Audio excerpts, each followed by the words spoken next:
Start in 3. Good evening, everyone.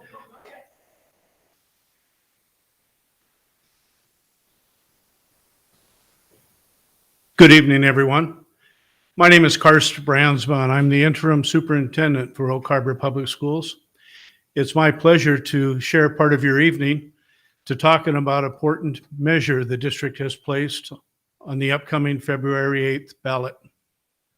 We have a short presentation for you, followed by a little video and opportunity to have you ask me direct questions. Throughout the video, please, throughout the presentation this evening, if you wouldn't mind, please take the opportunity to submit your questions. Go ahead and place those in the dialog box and send them in. I will try to answer as many as possible online, and we'll also be posting them throughout the presentation. As the questions come in, they'll scroll up on your screen. Even after the video or the presentation this evening, if you have additional questions, please feel free to submit them either on our Facebook page or via email. And on our webpage, if you haven't had a chance to go to our webpage, check out our Bond 2022 on the webpage, and there's a place there also to ask specific questions that we hope we can answer for you so that you can make an informed decision. So let's start the presentation, and feel free to submit your questions. After my presentation, I'll go online and try to answer as many as I can. So the board, school board, since 2017, anyway, is what we can find in the documentation, has been reviewing facility planning in the Oak Harbor Public Schools. They knew that in 2006, the bond measure that was approved by our voters with over 60% majority was going to be paid off in full by December of 2022, which is this year. So this proposed projects won't go into effect unless they're approved with the 60% majority on February 8th, and won't start until after the previous bond has been paid in full. About a year ago, or a little before, the district learned that we put in a grant application with the Department of Defense, and we were awarded over $1 million to help us with our potential bond projects. We use that funding to basically study every aspect of our facilities. We did that through educational specifications with our staff. We worked with city engineers and architects and did a variety of studies that I'll talk about later in our program. But that resource that the district was able to get by winning that grant went a long ways in preparing to start once the measure is approved by our voters.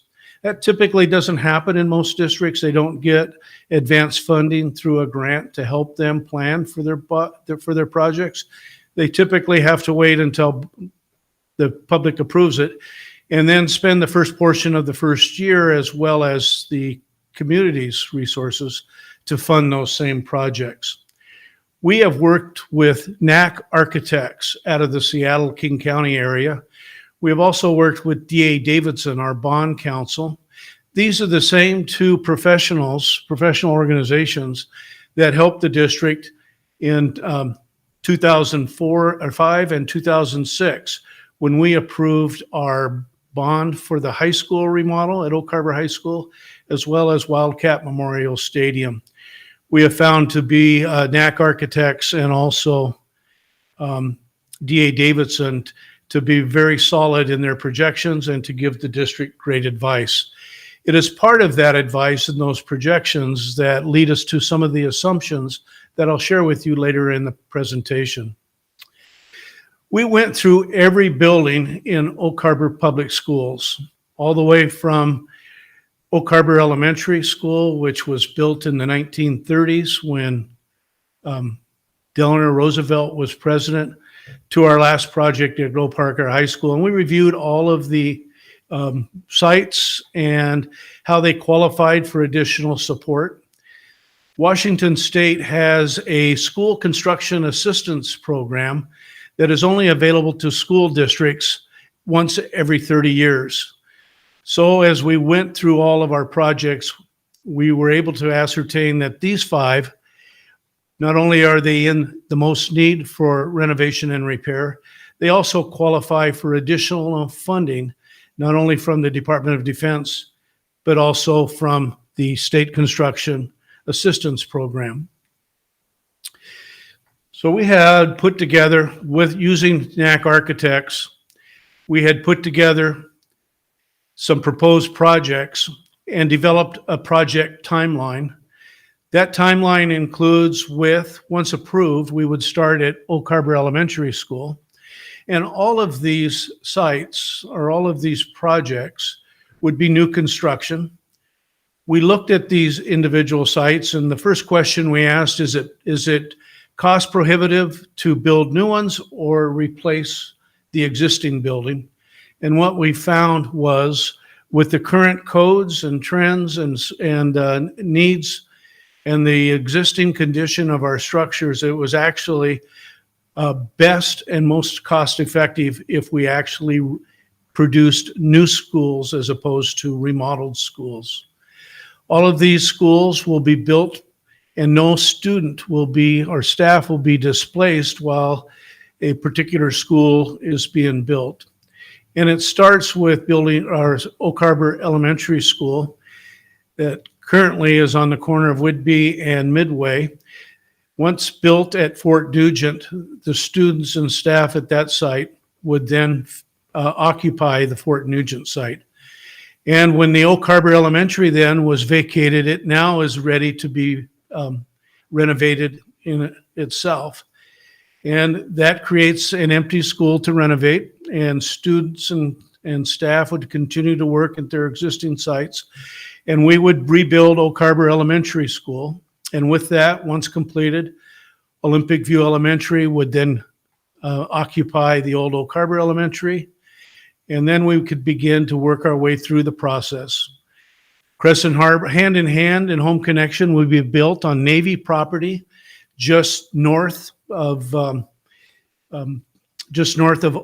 where it is currently located. And Crescent Harbor Elementary would also be rebuilt on its existing property, which is also government-owned or Navy-owned. Once OVE has vacated their site and has moved into the Oak Harbor Elementary, it would be torn down, and a new transportation center would be moved on to the OV site, vacating the transportation center. All of these projects would be done in a timeline fashion, and we would be our best to try to expedite those as much as possible. But being on the island, we know that labor resources are tight, as well as materials and supplies. So even going as fast as we can, we want to make sure that we continue those on time and on budget. And all of the sites have been planned to be continued in this sequential format. If you look at the map of Oak Harbor School District, you'll see that it's heavily populated around the Oak Harbor city in general, and that we have a lot of Navy land and government-owned property in the district. Those 2 red dots are actually hand in hand in Home Connection to the north, and also the other red dot is the transportation center that would be moved. What we're trying to do is, by redoing our schools in a format that actually makes sense to our public, it puts schools in the neighborhood or vicinity of where our fastest growth in the district is. And it also makes sense. A lot of students actually drive by schools on their way to their school. Next slide, please.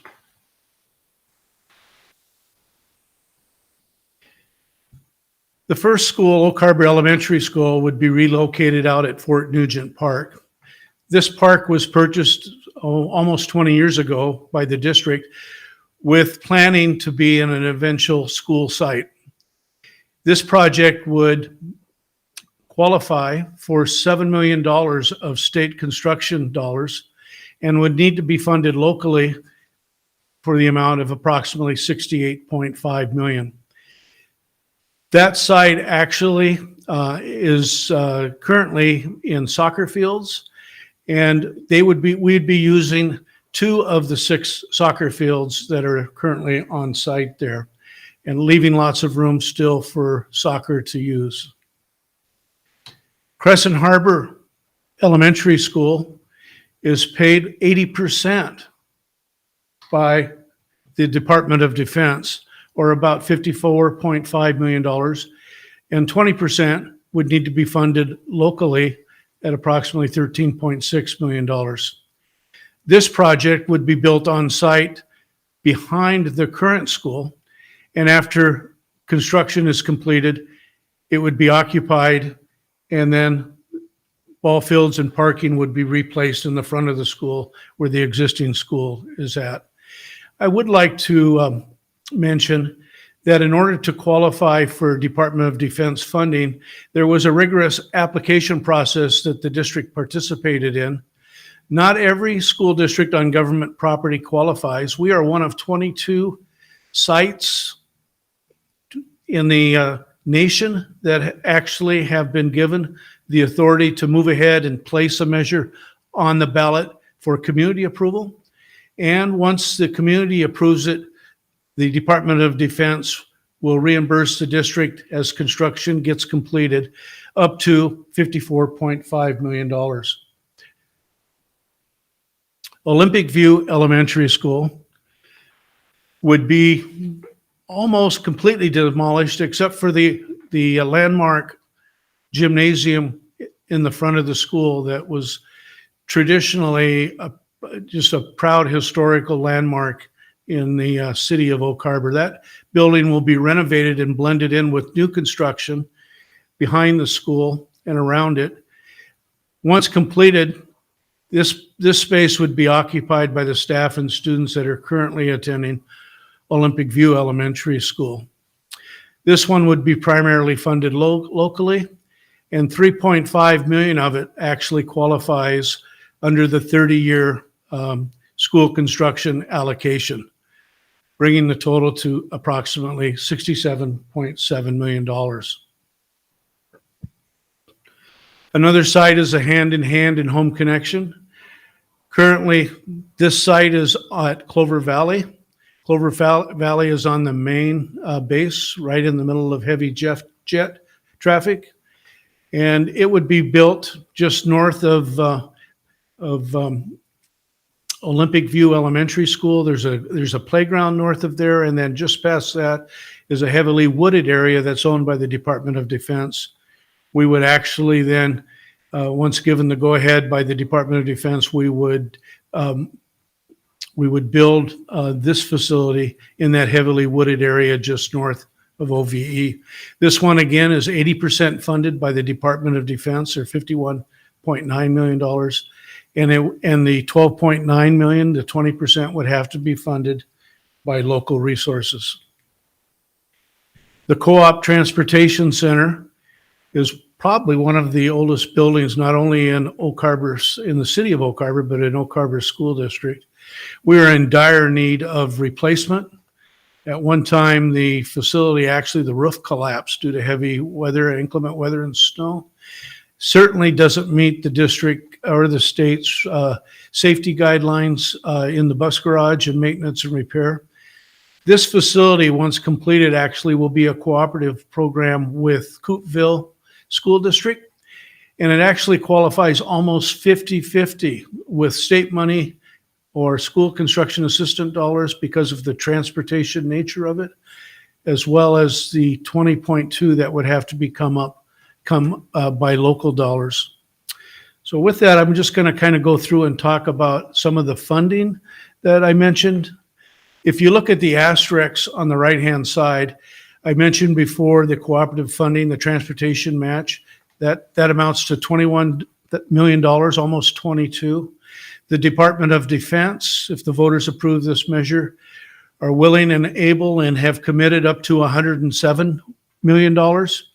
And we have another $10.5 million from the state construction fund to help with OHE as well as OVE. That grand total is the grand total of all of our projects, $323,676,000. And if you take that local bond, then $184 million is what our school board has placed on the ballot to ask for our voters' consideration. If you take those same figures and put them in percentages, locally, we're asking community support for 57% of the costs of those 5 projects.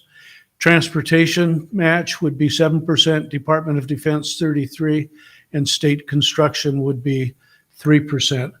So if you look at that, it's approximately, if you did the math, 57% from local and 43% from the federal government. One of the ways to look at that is that for every dollar our local taxpayers are willing to commit to, we're able to get 75 cents of additional resources to complete all of the projects previously mentioned.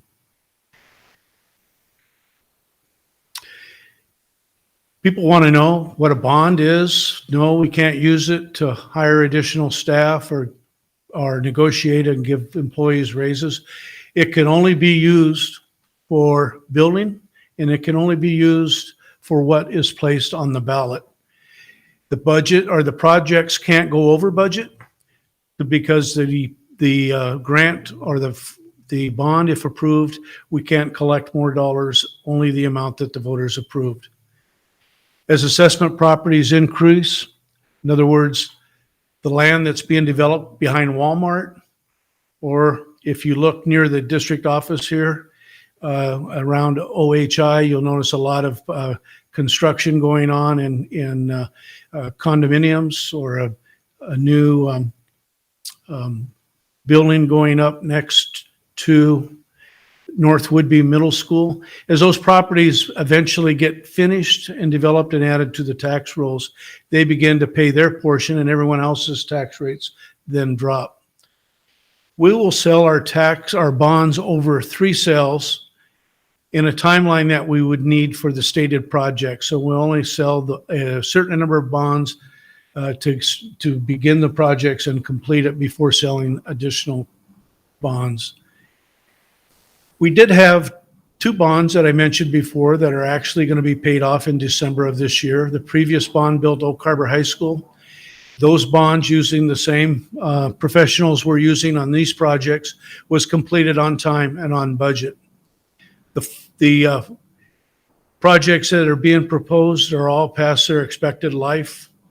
Many of them don't meet today's current standards. They'll be safer, more efficient, they'll be cleaner, and they will be built for today's educational program offerings. When you think of a bond, or even when you buy a home and you take out a mortgage, there are a couple things that you consider. One is the length or term of the loan, and also what the interest rate is. We know that the amount we'll finance is $184 million, but we're also looking at fixing a term of about 22 years, 20 to 22 years, and the interest rates are actually trending down. That's a good sign, and our budget projections are very conservative. We think that the $1.89 per thousand estimate is low, and is the high watermark, and they will actually drop as the years and more property assessed value gets accumulated. We can back up to, there we go.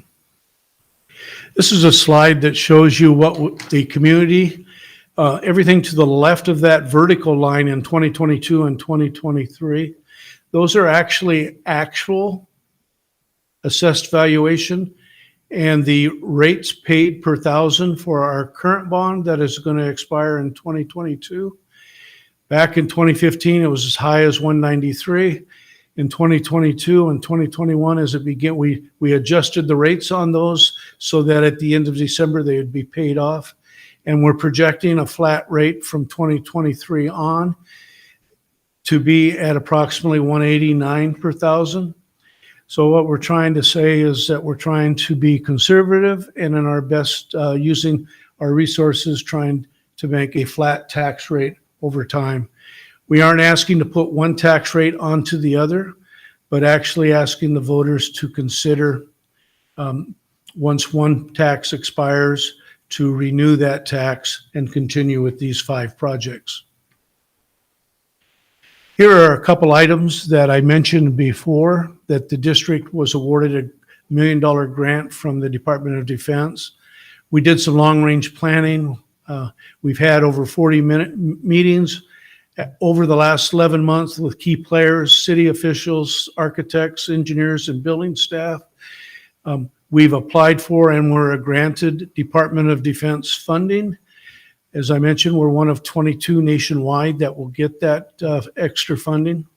We've conducted traffic studies at each site, determined if the lanes needed to be widened, did we need wider shoulders, all of them will have sidewalks. And we also wanted to make sure that if we were looking at adding stoplights or other signage and things, that we knew going in what those costs will be and what was required. The board, even in my short time here in the last 6 months, the board has had close to 6 study sessions just with me alone.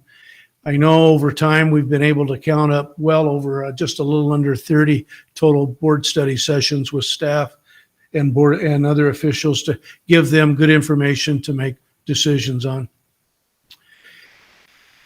One thing districts can do, and I'm going to take the time now to ask everyone to consider registering to vote. We do this year-round at every site and on our webpage, and even in this election as well as all elections. One way to check if you've moved or you're new to the district and you want to check your voter registration, you can do so at www.votewa.gov. And with that, I'm going to ask staff to play a short video we put together that was done with students in our district that helps kind of explain the items that I've talked about.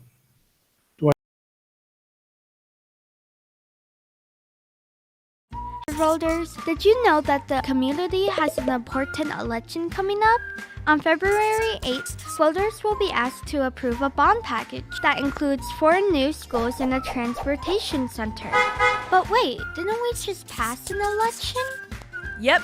In 2021, voters approved a levy to pay for things like athletics, nurses, librarians, and much more. Yeah, but a bond is different. To help me remember the difference, I like to say bonds are for building and levies are for learning. One more difference is that bonds require a supermajority, or 60% to be approved. The last time we voted on a bond was in 2006. I wasn't even born then.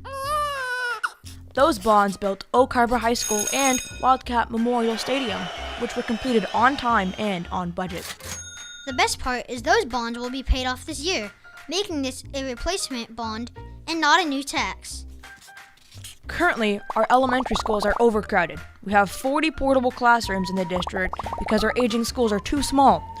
Oak Harbor Elementary was built in 1934 when FDR was president. That's really old.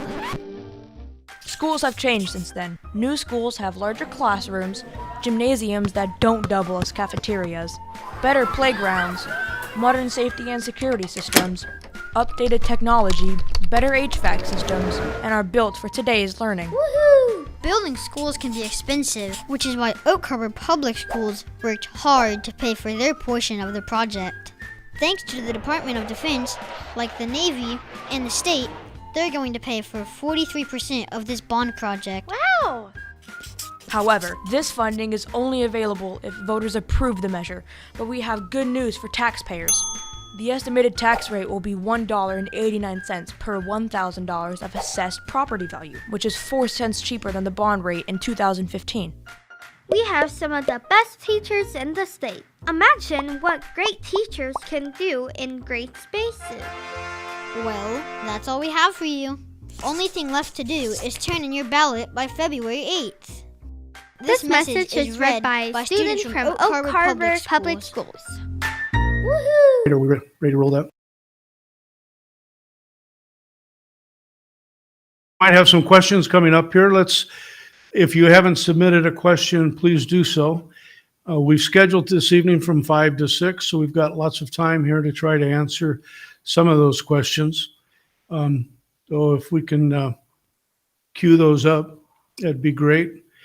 I see one of the questions I have here is from Kelly Kingsman that wants to know about the soccer fields out at Fort Nugent Park. As I mentioned before, the district bought that some 20 years ago with the idea that it eventually be a new school site. We've actually worked in a contractual agreement with the city of Oak Harbor.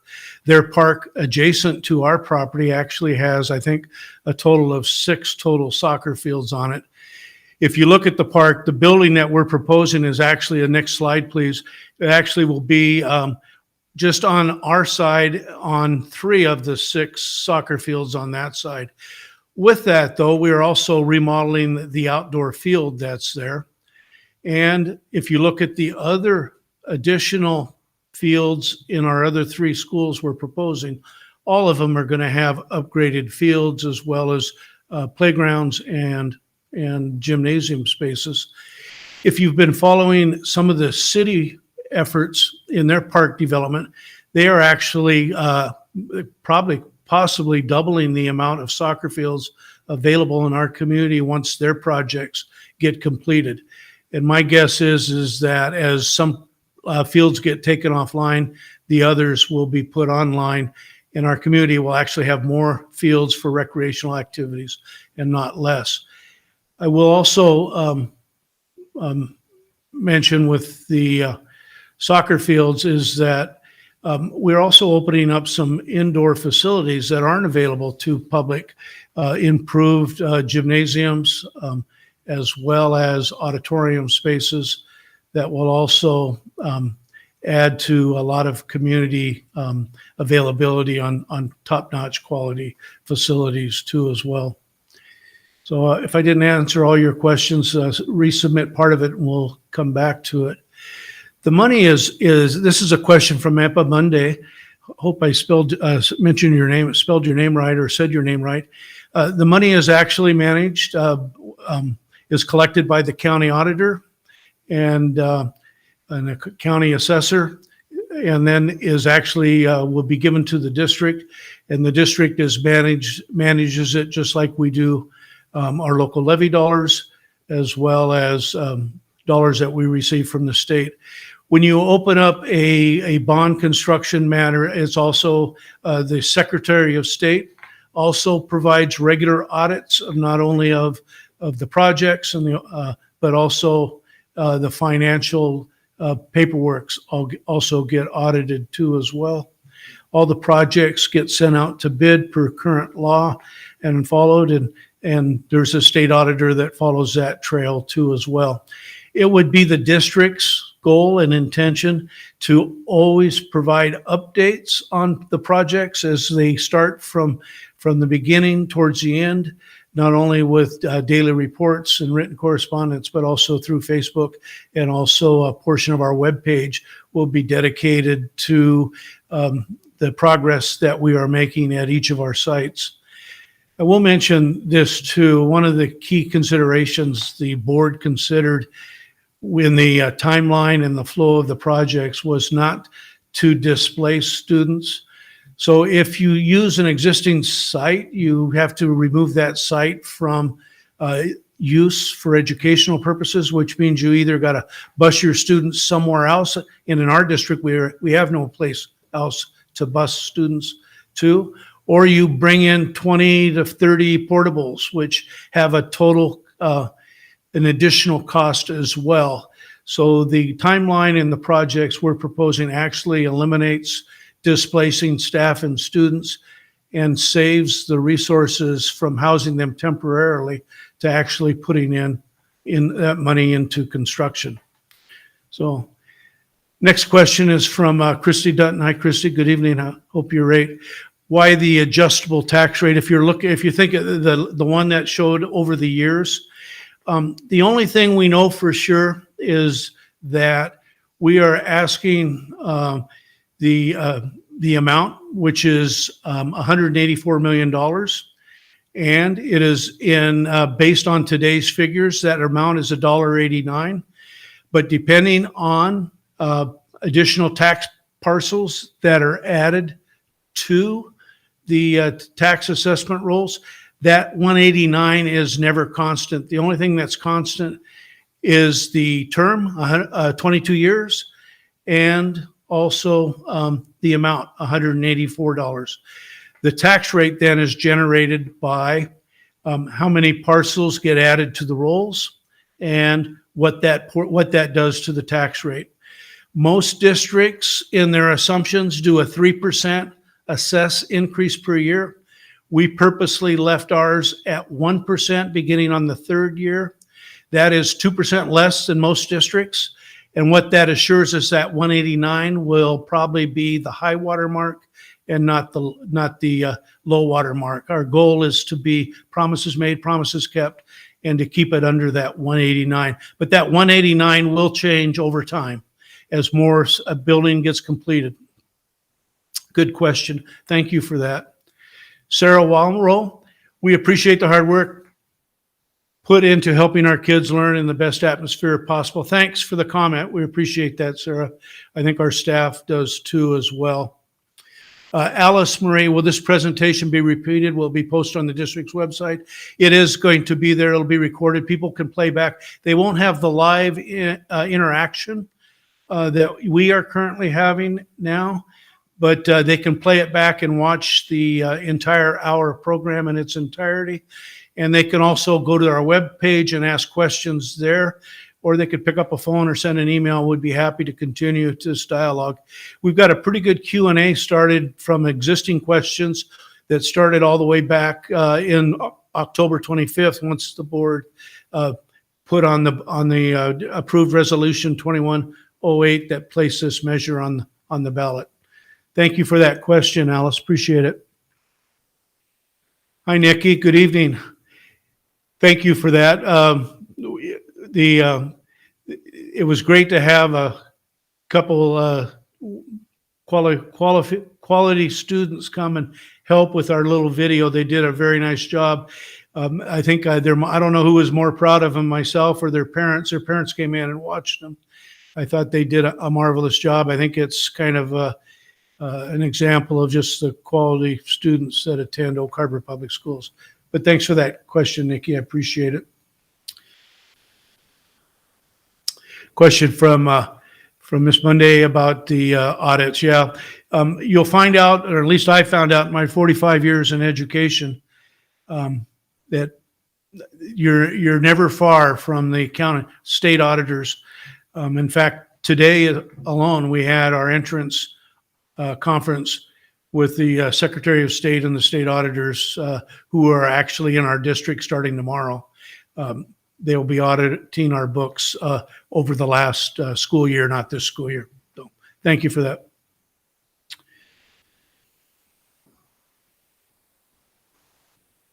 Nikki writes, I write state and federal grants professionally for local government, never seen the unprecedented amount of available to our community. What a great opportunity. And you know, staff here, even before I came, has taken advantage of some of the great things that the grant has provided us. Well, we are out of time. I appreciate everyone's attendance and great questions. We'll post this online. If you have additional questions, please let us know. We want to do our best. We're trying to get all the right information out. Please make sure everyone in your family is registered to vote. Maybe you have kids at school. Maybe you have people in the military or armed forces, but everyone should register to vote and be an active participant. Thank you for your support this evening, and thank you for supporting the great work of the staff here and our students at Oak Harbor Public Schools. Thank you and good night.